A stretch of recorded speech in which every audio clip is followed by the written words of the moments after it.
having Pope problems, I feel bad for you, son. I've got 95 theses, but transubstantiation ain't one.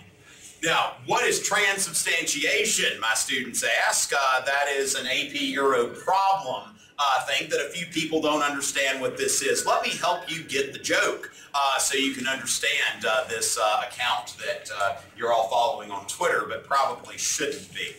Well, transubstantiation, which means trans, which is to change, substantiation, substance. It changes substance. We're talking about the Eucharist here, which is the Lord's Supper, Holy Communion, whatever they call it in your faith. When you take the bread, the wine, the juice, whatever it is, and you do something with it, you consume it together, but people believe different things about it. So Henry VIII here on the logo doesn't necessarily believe in transubstantiation. Transubstantiation is the teaching of the Roman Catholic Church. When Jesus says, "Take, eat, this is my body, broken for you for the forgiveness of sins. Take, drink, this is my blood of the new covenant." He means it. Red letters.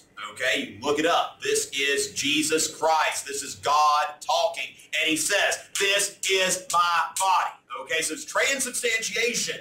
When this bread and wine are blessed, they change substance. This is literal. So this literally becomes the body and blood of Christ, which needs to be honored as such, okay, which is why in Catholic churches often you see people kneeling when the sacrament is being prepared. Transubstantiation, the Catholic Church believes this is literally the body and the blood of Christ. Now, does that mean it necessarily looks like it? Well, no, but Jesus said it is, and that's enough. Now, Martin Luther and others were advocates of doctrines sometimes called consubstantiation, which consubstantiation means with substance or like substance or something like that. That when Jesus said, "Take, eat, this is my body," he didn't mean it literally. It doesn't literally become his body. This is consubstantiation. But there is a spiritual presence, okay? So why doesn't it literally become that? Well, it is Jesus, but it is spiritual. So Martin Luther believed that there was a spiritual presence, that we should still honor this like it's Jesus, but it is not literal.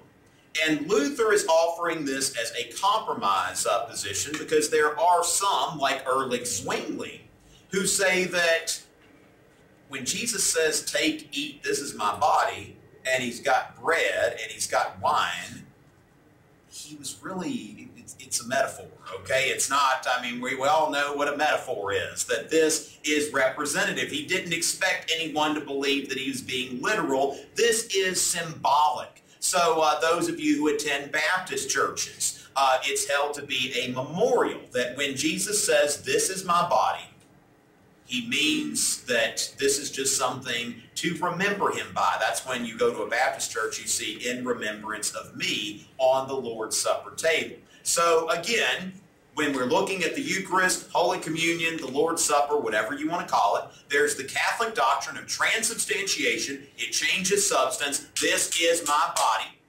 There is consubstantiation that believes that Jesus is spiritually present in the bread and the wine.